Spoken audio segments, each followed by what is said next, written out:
Hello, everyone, and thank you so much for joining us today. My name is April Carter. I'm the Chief Program Officer with Tennessee Nonprofit Network, and it is that time of year again, our annual conference. And we are so excited because we have a dynamic roster of speakers, and I have the privilege today to interview and help us to get to know one of our speakers, Mr. Lorne Epstein.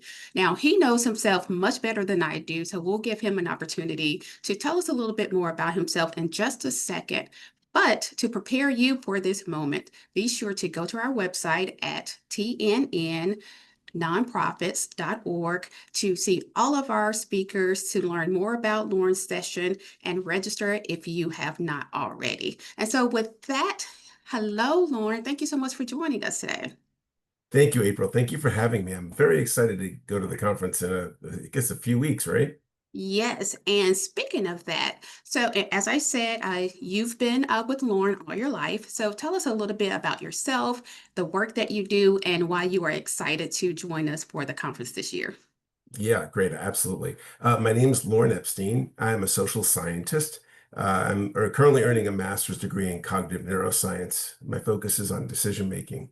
And the work that I do is really to help support people in making better decisions. I've been an experiential educator for about 32 years. I've trained tens of thousands of people in workshops on bias reduction, psychological safety, collaborative communication, a lot of work around talent acquisition. And I'm thrilled to present this workshop on psychological safety to the Tennessee Nonprofit Network.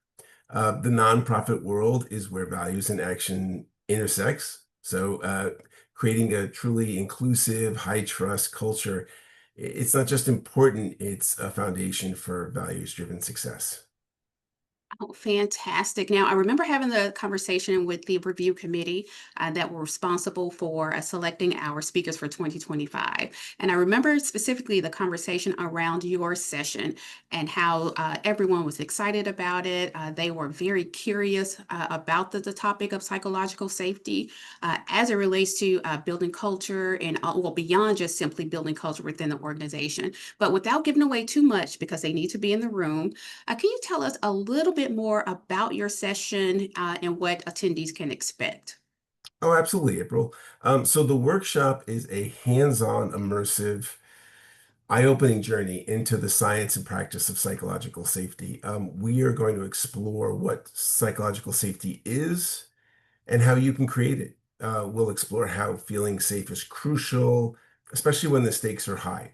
You're going to leave with tools uh, in order to help you access safety for yourself and for your team, and really practical strategies to build a stronger and more resilient culture.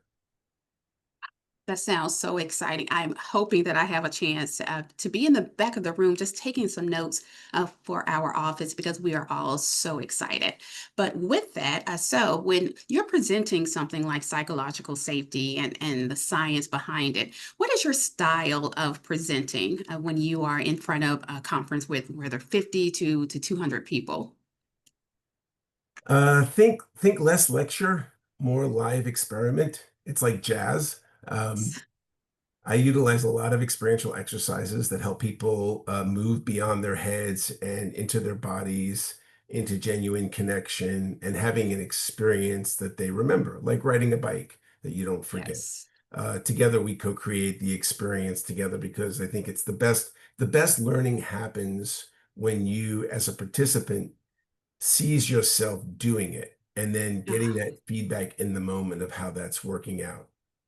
And that is exactly what we wanted from our presenters this year, and that is probably one of the reasons why your selection was scored so high. And I can say for myself that I am a hands-on learner. I didn't do so well with the lectures in school, but thankfully I had some wonderful teachers who understood learning and learning the different ways of learning for different students in their class. So thank you, and we know that that applies to adult learning as well.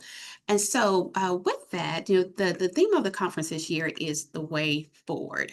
We oftentimes want to look back at things, but now we want to go forward as a nonprofit sector. So tell us a little bit about how the subject of psychological safety and the things that you will be presenting, how does that tie in with the way forward for the nonprofit sector?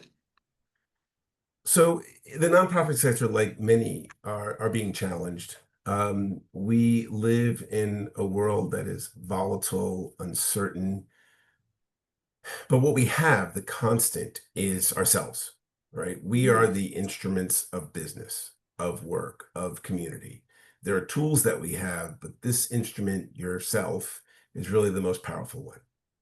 And if we can learn to maximize how we use that tool, particularly to create psychological safety or improve communication, then without any external agreement or external resources, we can become closer, tighter, more functioning, and better ready to meet what the challenges are.